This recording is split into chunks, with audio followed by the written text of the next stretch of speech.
Yes. So, good evening to all the participants, and thanks for this kind invitation. What we are going to do in the next 30 to 35 minutes is that we will revise the normal section anatomy of brain, learn a few radiological signs, see some of the imaging appearances of conditions which you as clinicians commonly encounter, and we will also give a passing remarks to the newer imaging techniques, their scope, and how radiologists are utilizing them and how it is benefiting patients. So when we as radiologists look at images, or you as clinicians, when you get those films in your hand and want to look at those radiology images and see and what to make a final diagnosis, how we go about it and how I would say that you should also go about it is look at the anatomy, then look at the infratentorial structures, move to the supratentorial compartments, then see if the ventricles are normal sized or are dilated. Once you have finished assessing these things, then look at the extracerebral spaces, look at the basal cisterns. If contrast is given or if it is an MR film, then look at the vessels. I will show you how to look at them. And finally, look at the most obvious thing. Because if you pay attention to that large extradural hematoma or a large brain tumor that you are seeing, then you are likely to miss several other small subtle findings which could actually be causing clinical symptoms or are relevant clinically.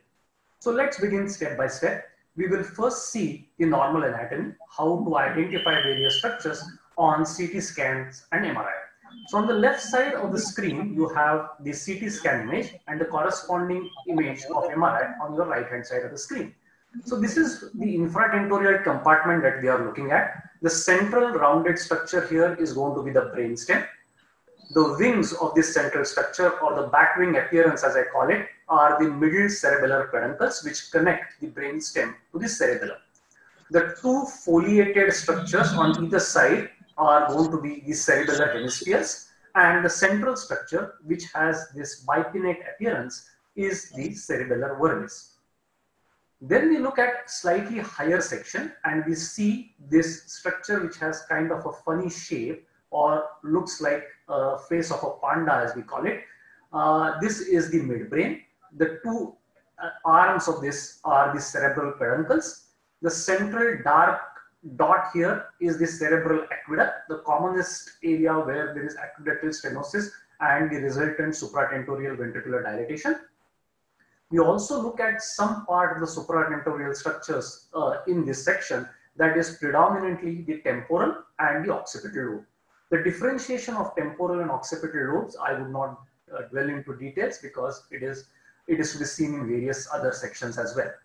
The next level that you need to look at is the body of the lateral ventricle level, where we see both these hockey shaped structures are the frontal horns of both lateral ventricles. This is the trigone, and the slit-like posterior part is the occipital horn of both lateral ventricles.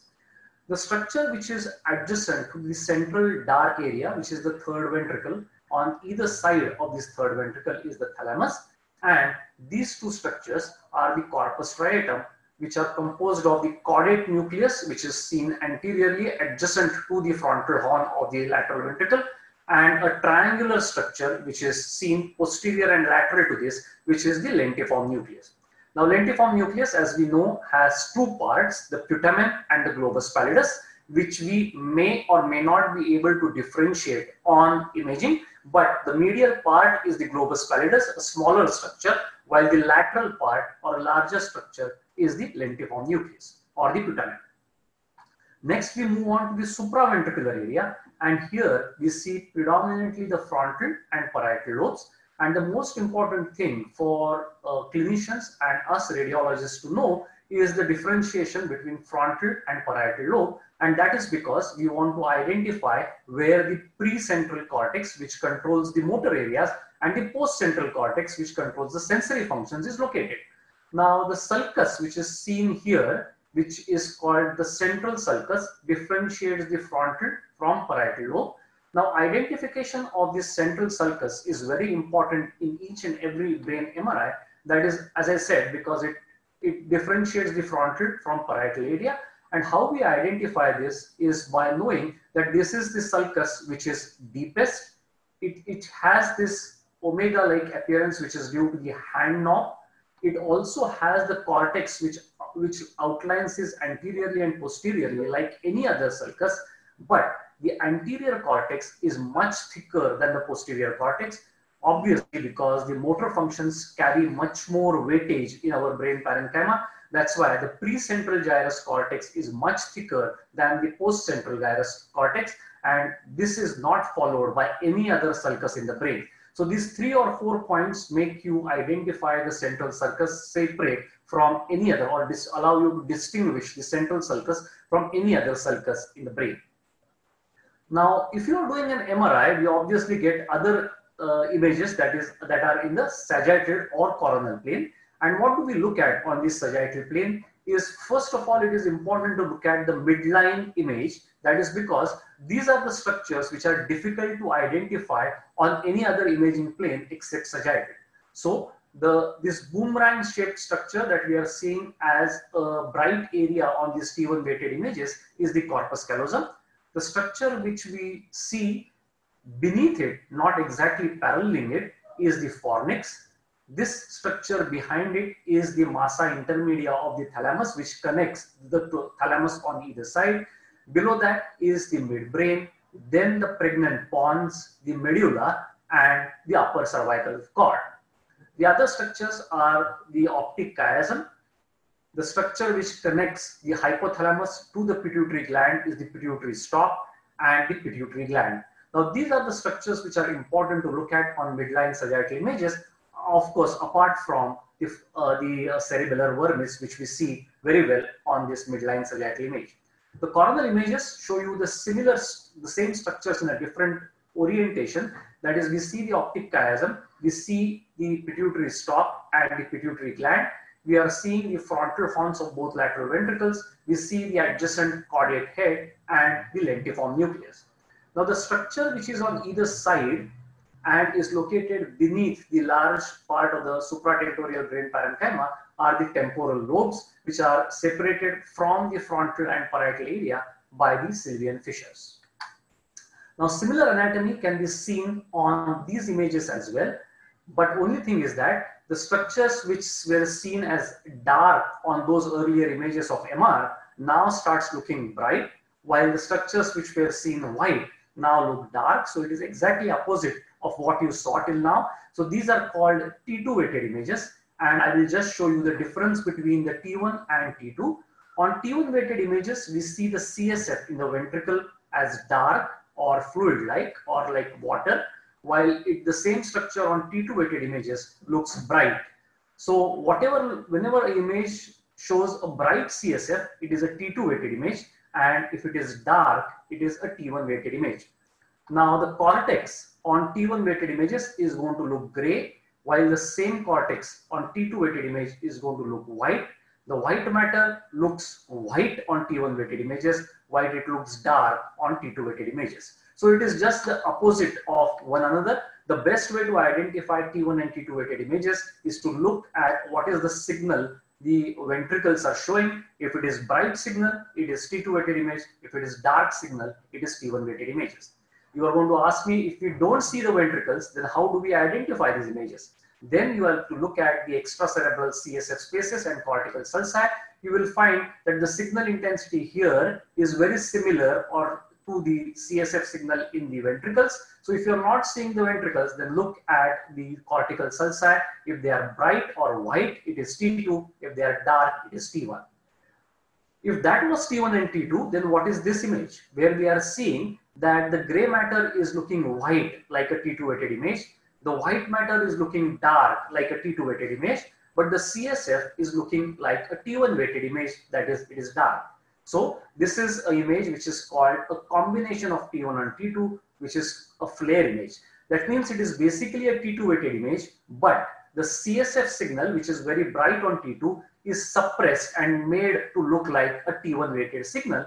And that is because we want to identify the small pathologies which otherwise get obscured because of the brightness of the CSF. So areas which are around the ventricles, areas which are around the cortical sulci, the pathologies there would get kind of dampened or obscured by the very high signal of the CSF. And that's why to to make look pathology is very obvious, we have this sequence which is special, which we all of us love and clinicians also love because pathologies are very obvious on this imaging sequence, and that is called the FLAIR image. Now here is the differentiation between the FLAIR and T2. The similar image, but the CSF is bright, the CSF becomes dark on FLAIR images. Now let's look at some basics. This is the questions that you want me to answer, I guess, as pediatrician. Has the MRI completely replaced CT scan imaging for brain? The answer to that in pediatrics, yes, it is almost, except for a few conditions like for a head injury, where we are just want to look at a treatable cause of patient's unconsciousness or semi-consciousness. We want to just quickly check whether it is the large extracerebral collection or fracture, then the CT scan is good enough. But then if you want to look at shear injuries or any other pathology, even in patients with head injury, MR is the choice. The other indication is, of course, pathologies which are pertaining to paranasal sinuses and temporal bones. And if you're looking for a patient who has CSF rhinorrhea in post-traumatic settings where you want to actually outline where the CSF is leaking from, CT scan is still a better modality as compared to MRI. Second thing is, do protocols differ in infants and children, or do we follow the same sequences that we use? No, they do differ. In infants, we use a very high TR&T. It is more technical, but your radiologist should be able to do this. And also, we don't use a specific sequence, which I will tell you later on. And if patient is with me and I am doing an MR and I am seeing some abnormality, who decides about whether I need to do something extra? Do I call the referring pediatrician to check whether I should be doing an angiogram, whether I should be doing contrast, etc., whether I should be doing an ASL perfusion study? I strongly feel there is no point in pediatricians telling me what to do and what not to. You have sent a patient to your radiologist and we are in best position to decide what we do. So give a free hand to your friend radiologist to decide, because ultimately he has to give you the best possible diagnosis by using all the armamentarium that he has in his pocket. The routine MRI sequences, as we saw, we will be a T1 weighted image, a T2 weighted image, a FLAIR image. We will almost always complement it by a diffusion MR. We will do a susceptibility weighted image, which tends to show us the blood and calcification. We can complement it sometimes with an angiography or a spectroscopy, depending upon what we are looking at. Now in infants, there is one sequence which we do not do. You should always insist on telling your pediatrician or your radiologist friends that don't do it because it doesn't help us. And if I were to ask you which of these sequences we will not do in infants, then it is FLAIR images, because of the unmyelinated white matter that these kids tend to have. The differentiation between gray and white matter is very poor on FLAIR images. So you waste a lot of time in these sedated kids in acquiring FLAIR images without getting any additional information. Now, diffusion imaging is a very important sequence, and if I were to ask you where all diffusion would be positive in these cases, for example, a child who is suspected to be suffering from acute infarct, will diffusion show it? Will an abscess be diffusion restricted or a diffusion hyperintense? Will an epidermoid tumor will be hyperintense? The answer to this is that all the structures will look bright on diffusion. So diffusion is not a sequence which is only used to evaluate hypoxic ischemic damage or an acute infarct in children. There are many other pathologies where diffusion helps, and we will see it in subsequent case scenarios. As far as children go, as radiologists, our biggest problem is sedation, and it is really challenging in pediatric setup. Now, here we have to many times image these kids with life-saving supports, and we always have to obtain as many images or as many sequences as possible, because most of the times we have to give diagnosis on what we have. There is almost always never a callback possibility. So sometimes we tend to image more when these kids are sedated, and we do some extra sequences, but that is always help the patients and give the best possible diagnosis.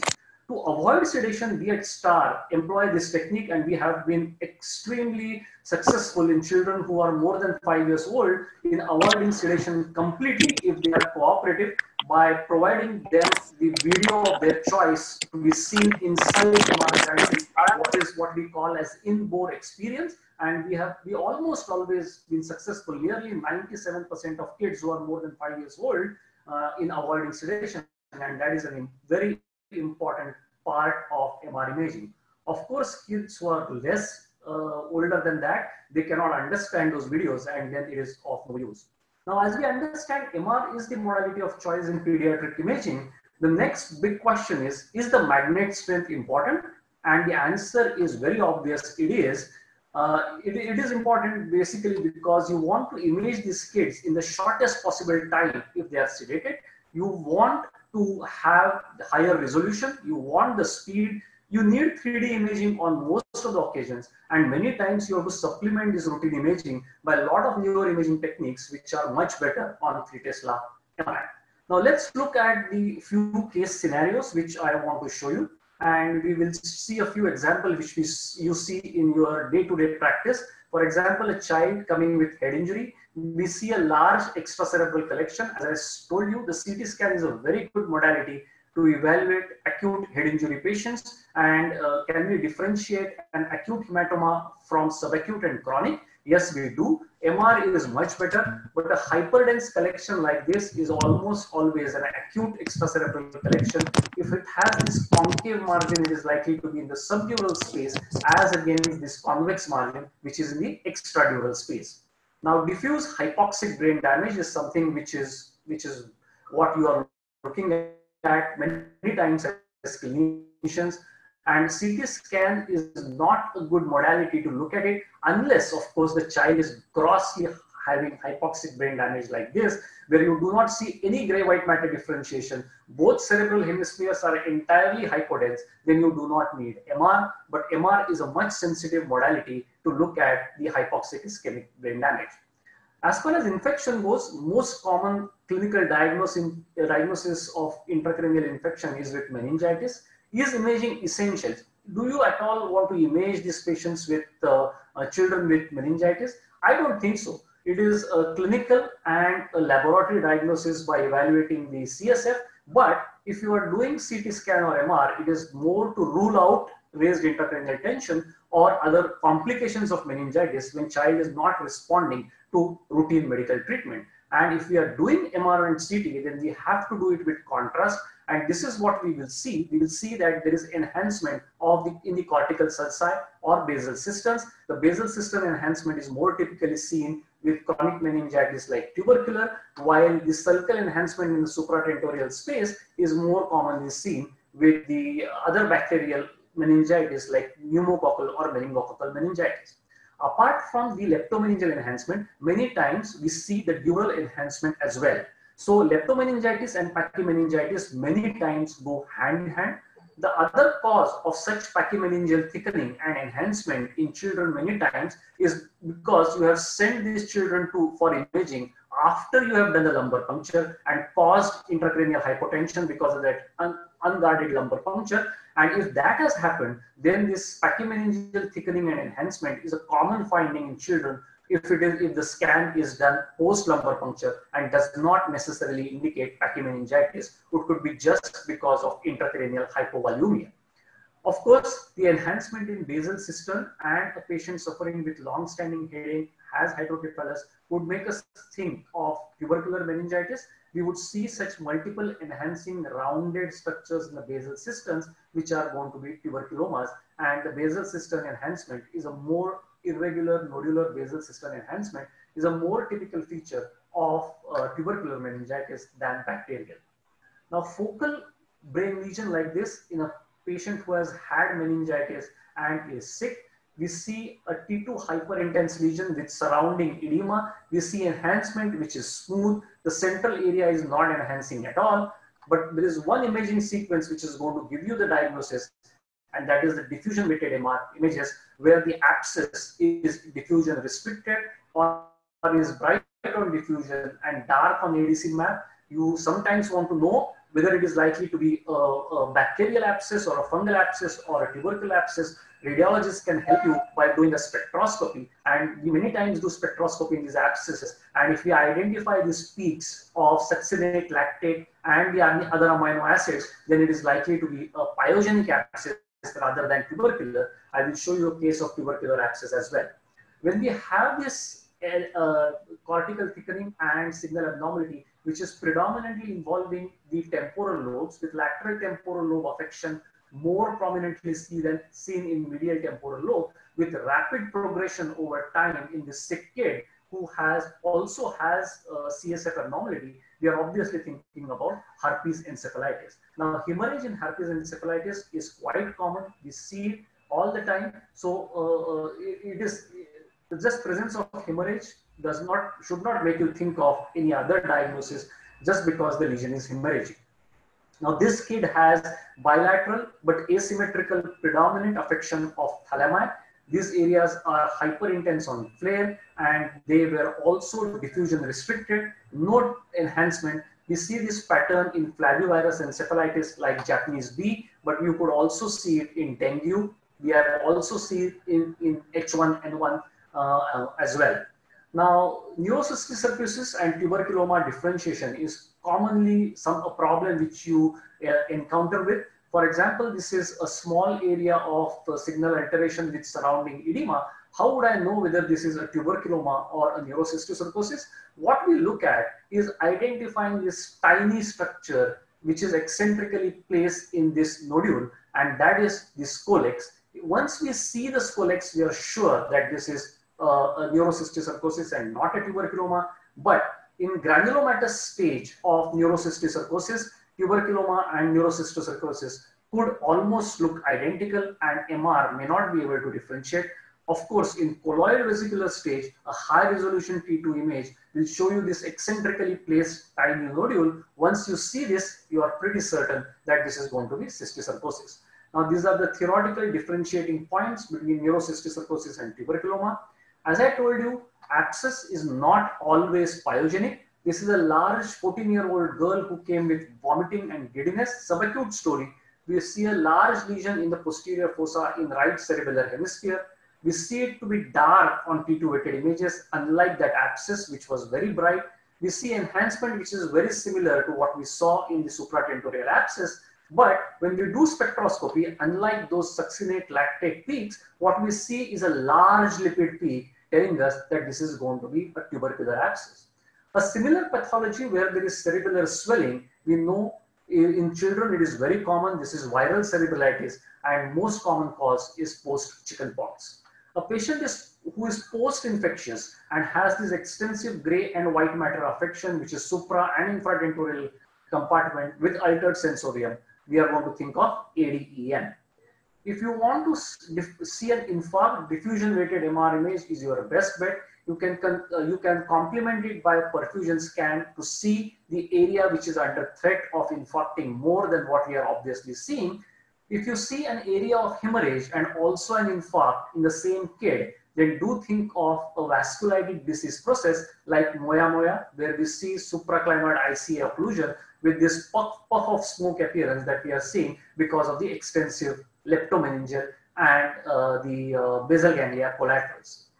Now, this is a story of a 7-year-old kid who came with recurrent left-sided weakness. What we see is multiple areas of gliosis in the periventricular white matter. Not a common thing for a child to have multiple infarcts of varying ages in the same arterial territorial distribution. So what you do next is do an angiogram, and you see that there is monovessel vasculitis. That means there is a single vessel which is affected, that is the right middle cerebral artery, and we see an area of severe narrowing in this region, while the rest of the vessels are plumb normal. So this is a monovessel vasculitis in children responsible for that infarct. We look at the source image and we see how narrowed this vessel is. Now, for evaluation of sinus thrombosis, MR is the best way to identify, because we see it as the area of T1 hyperintensity like this. But when we do an MR venogram, we will see non-filling of the dural venous sinus, as in this case, the right transverse sinus, or in this another child, we see this affection of the posterior part of the superior sagittal sinus. Now, sinus thrombosis is much more common than what we normally think it to be present in kids. I would say that children who are suffering from acute gastroenteritis and have subsequent encephalopathy, it is worthwhile looking at dural venous sinuses and performing a venogram if you are anyway imaging these kids for their altered sensorium. Certain metabolic conditions, a 12-day-old baby who came with refusal of feeds and convulsions and lethargy. We see this area of signal abnormality in the posterior fossa as well as supratentorial brain parenchyma, but the abnormality is very striking on diffusion weighted MR images, where we see the areas which are normally getting myelinated at this age are diffusion restricted. If we see this in a child who has not had a hypoxic ischemic event and is presenting at a later date in NICU than what we would expect an HIE kid to present, we would always run a differential diagnostic possibility in our mind. And if this is the clinical scenario, we will supplement it with a spectroscopy and identify this abnormal peak of the amino acids of valine, isoleucine, etc., and would call it MSUD or maple serum urine disease. In patients who are coming with repeated convulsions, the commonest tumor in children is DNET or dysembryogenic neuroepithelial tumor or ganglioglioma. These tumors are typically cortical and subcortical in location. They have a large cystic area and a small enhancing solid nodule, which enhances brilliantly. Generally, there is not much of edema or mass effect. These children tend to have history of long-standing convulsions, and this spectroscopy again would show you that there is a large choline peak, telling you that this is likely to be a tumorous abnormality. Now, if I were to ask you where is the abnormality, this is not an interactive session, so I really can't use this.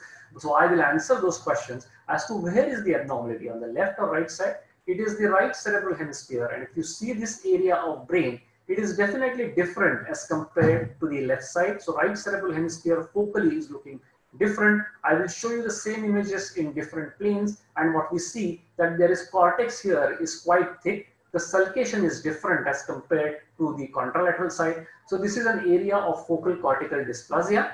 Now this MR plays a great role in evaluation of patients who are presenting with epilepsy in kind of localizing these lesions, helping identify patients who are a surgical candidate, to identify pathologies which are multiple, which otherwise would be missed.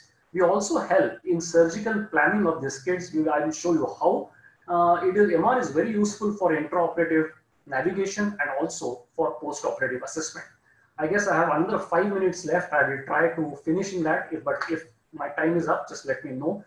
This is the last part of my talk where I will just touch upon the utility of newer techniques by showing you 2 cases. This is a story of a 7-year-old child who came with history of refractory seizures since the age of 3 years. And she was posted for surgery at some other center, and she was to undergo removal of this large arachnoid cyst, which is in the extracerebral CSF space, which is very obvious here. Now, she was admitted to another hospital, and the clinician thought that let's get a better MR quality done, because this is not really fitting into the story. I do not want to miss anything. So he sent us her for MR, and what we realized that this is probably an incidental finding of a large arachnoid cyst, but more importantly, just as we saw in the last case, there is this area of abnormal cortex in the superior frontal gyrus where the cortex is thick, the sulcation is poor, and there is blurring of gray-white matter differentiation. So this is a focal area of cortical dysplasia. Now, superior frontal gyrus posterior part is very close to the precentral gyrus or the motor cortex. So the surgeon obviously wants to know if he is going to remove this, where is the motor cortex actually located? So he asks us to do a functional MR, and we show him that the hand area as well as the foot area on this 3D mapping is located way posterior to the posterior most part of this focal cortical dysplasia. He can safely resect this entire superior frontal gyrus without causing much of the motor neurological deficit post-operatively. This is another story of a 9-year-old girl who came with left-sided acute onset weakness. She had undergone MRI already, which was reported as a high-grade tumor, and she was referred to our center for tractography as a pre-surgical assessment. Now, this is what her MR looked at our center. There was a large area of signal alteration on the right side. It was correctly fitting with her left-sided weakness. It was showing this ghastly nodular enhancement, which was all over the place around this area of signal abnormality. So we agree that this could be, because she was referred to tractography, we did this tractography evaluation for the surgeon to show where the corticospinal tract is located in relation to this tumor. We also did a spectroscopy to show that there is a prominent choline peak. At this point, it was very simple for us to agree with the earlier report and say that this patient should undergo a biopsy, because that's what this patient was referred to us, just to show how the cortical spinal tract is related to this lesion. But no, I don't think so. The imaging appearances were not typical of tumor. So we did one more thing along with the MR, which was the perfusion scan.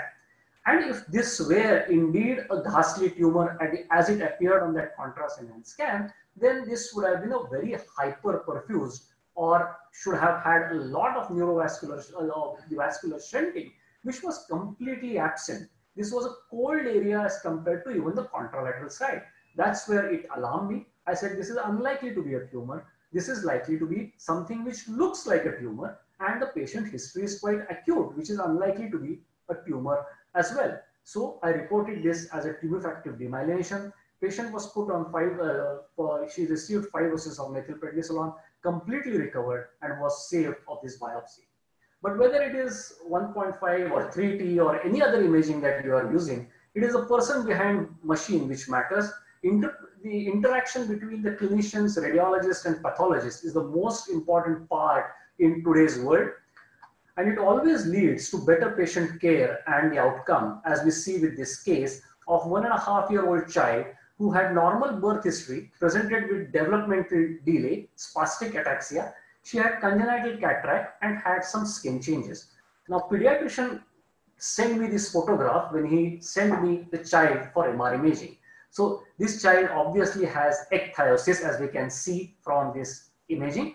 Her MR brain was nearly normal, maybe some periventricular white matter hyperintensity. But because this child had come with a specific clinical history, and I knew what we are looking for, we run a spectroscopy imaging, and it showed a large lipid peak at 0.9 ppm. And this child who has a congenital ecthyosis, cataract, and has a mental subnormality with spasticity and showing this high lipid peak, we are obviously going to make a diagnosis of Sjogren-Larsson syndrome.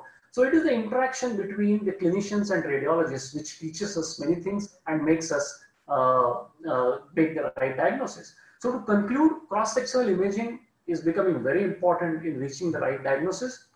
One has to just use it judiciously. As I said, a patient coming with simple meningitis does not need an MRI or CT scan. It is almost always MRI in children, except for patients who are coming with head injury or a temporal bone abnormality or a sinus pathology. We have seen those conditions. And as I said, it is important for us to have a dialogue, and multidisciplinary approach is today's buzzword. And I feel that it always leads to better patient care, and that's what should matter to all of us. Thank you for your patient hearing. If there are any questions, I would be more than happy to answer. Thank you, Dr. Ashish, for wonderful talk. Thank you for covering anatomy very nicely. And as usual, you are excellent pool of cases. I don't know whether we have a time for 1 or 2 questions. I think we can have 1 question if someone is interested.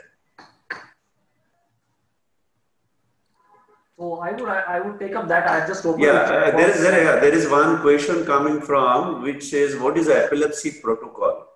All right. So epilepsy protocol is an extensive protocol on two grounds. First of all, at 3T, when we are doing a dedicated epilepsy protocol, which has to have a patient seen by a neurologist and an EEG beforehand, because it helps us see or help us know where to look at. Otherwise, we are blind and trying to look at each and every individual structure in the brain, which almost always has poor outcome or poor results. So epilepsy protocol includes a 3D imaging, which we do in with T1 contrast, that is T1 spoiled gradient echo, as we call it. We do a 3D imaging in FLAIR. Then we do a 3D imaging in double inversion recovery. We will complement it with a coronal double inversion recovery imaging done specifically for temporal lobes. If temporal lobe epilepsy is a clinical consideration, we will then do a ASL perfusion study, which is a poor man's PET, because as we know, in interictal phase, the epileptogenic focus is hypoperfused on PET. We try to draw a similarity in doing ASL perfusion, and it sometimes helps us correlate or let radiologists know where to look at. We would sometimes do a tractography if we think that this child is going to be a surgical candidate. And apart from that, we would do the routine susceptibility, weighted imaging stuff, etc., etc. So all itself will be about 35 to 45 minutes of imaging, apart from the time taken for sedation. Absolutely. So, do you think, I mean, if it's a 45 minutes, do radiologists have time, so much time to go ahead and do all centers? No, do all centers follow this? No, they do not. It is a very time-consuming thing. In fact, we at STAR, all epilepsy MR are read by two neuroradiologists, me and Yogeshwari. That is because if neurologist tells me that EEG abnormality is in this location, I am looking for a frontocentral left-sided epilepsy. Yes, one person is, we are concentrating, looking at it. It is not that difficult. But for patients who are not having EEG, there is bilateral epileptogenic discharges, then chances of one person missing in this, the data is just humongous. So I always prefer, me and Yogeshwari, looking at this, and we take almost, each one of us takes an hour to look at these epilepsy scans. And so we restrict it to doing about 4 a day because we cannot handle more than that. That's good. Thank you once again for a wonderful, informative talk, Dr. Ashish, as usual. Thank you very much. Thank you.